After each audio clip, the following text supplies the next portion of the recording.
So, I'm Peds Kasilihan. So, ang work ko is I'm an orchestrator. So, I do arrangement for the orchestra, for the strings orchestra. And then, I'm a music producer. So, nag-produce ako ng mga music for the artists, no, original songs, cover man yan, no? So, then arranger.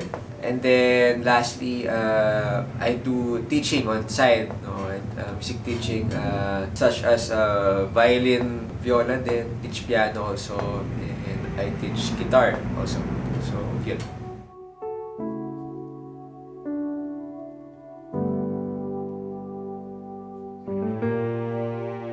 Paano ka nag-start sa career na yan, Kuya? Okay, way back 2015, no, pagka-graduate ko sa Benil, nag-start muna ako as parang OJT under kay Sir JC Magsalin. So, Sir JC is my one of my biggest mentor, no? Kaya ako napunta dito sa scene ngayon. So, paano ako napunta sa career na yun? So, nag-start ako sa orchestration. So, yun yung isa sa mga stepping stone ko sa music industry. So, nag-aareglo ako dati noon sa Manila Philharmonic Orchestra under Sir JC Magsalin. And then, nagagawa ko ng mga pondo for the wedding events. Sulat ako ng mga arrangement ko naman para sa group din namin. Kasi I tried to make own group sa dito sa Las Piñas. I mean, own wedding event. Tapos, ang gagamitin na music or yung arrangement is sa akin. So, doon siya nag-start. Oh. Di ba, Kuya, napaka-rare po kasi ng ganitong career.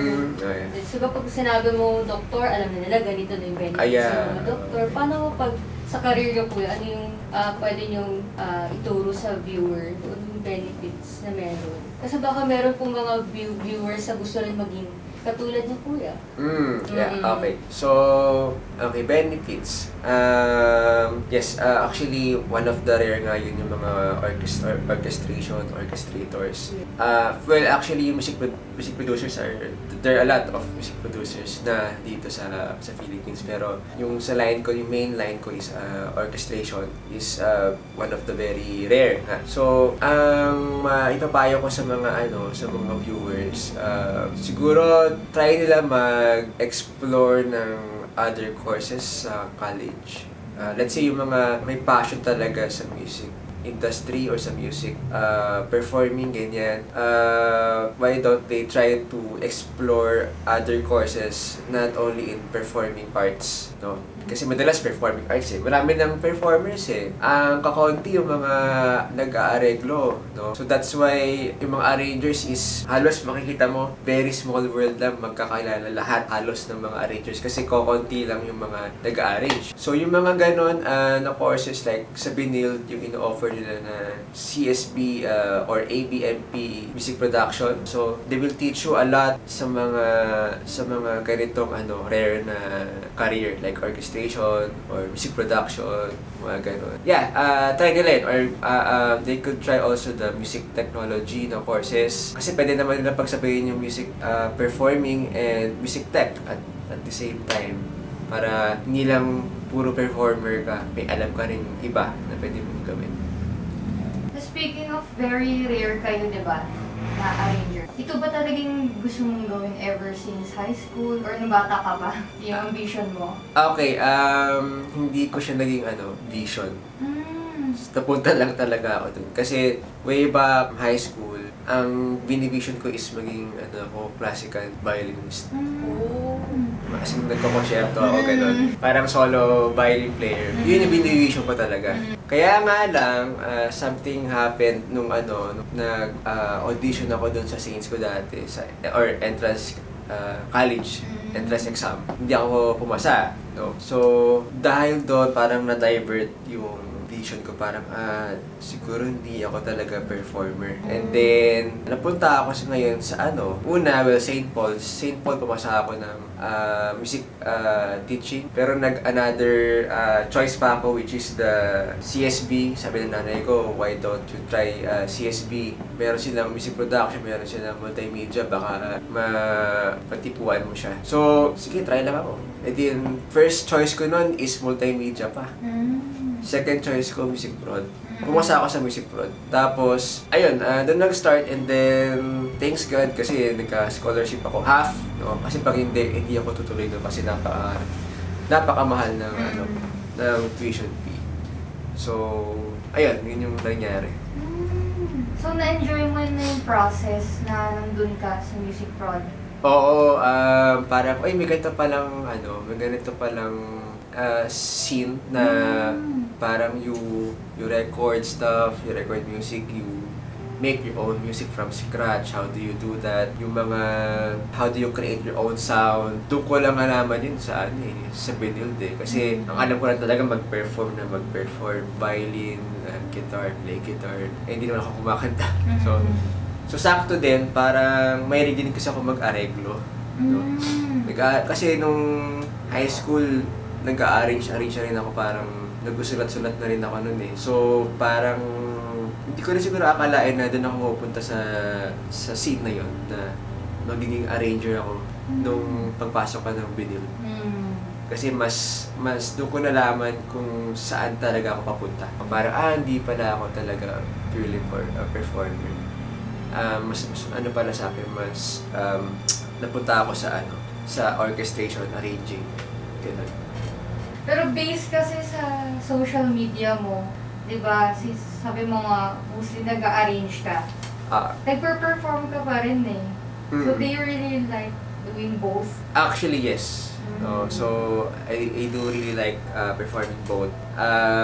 Kasi masarap din mag-perform eh. I mean, hindi ko rin kaya bitawan yung performing kasi parang nagpe-perform ako parang mas yung stress mo nawawala, parang na-express mo yung sarili mo. Sa arranging naman, ang lang doon sa akin, ang downside lang is the deadline. So, pero I love arranging kasi kumbaga siya i-play siya ng ng orchestra no, or ng mga musicians, no, parang yan ni Peds, arrangement yan ni Peds, ganyan. Tapos makikita mo yung mga comments sila, mga mukha nila parang they're so happy na perform nila yung mga areglo.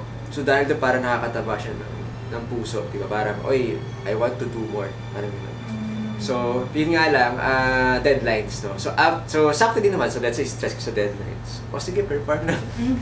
So, masaya siya kasi hindi ka nawawalan ng gagawin mo eh. Yes, nakakapagod, pero mas masaya gawin yung dalawa, mag-perform, mag-arrange. So, hindi ko siya pinagsisisihan na, sabay-sabay siya. So, I'm so happy na kaya ko siyang pagsabay. Sa job mo, kuya, na yan, how have you grown as a person?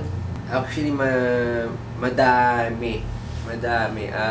Kasi you meet or you're meeting different person, different people, different kinds of musicians, no? Yung mga magagaling na musician, mamimit mo sila eh. So, dahil doon sa mga nang-meet mo na tao na nasa industry, na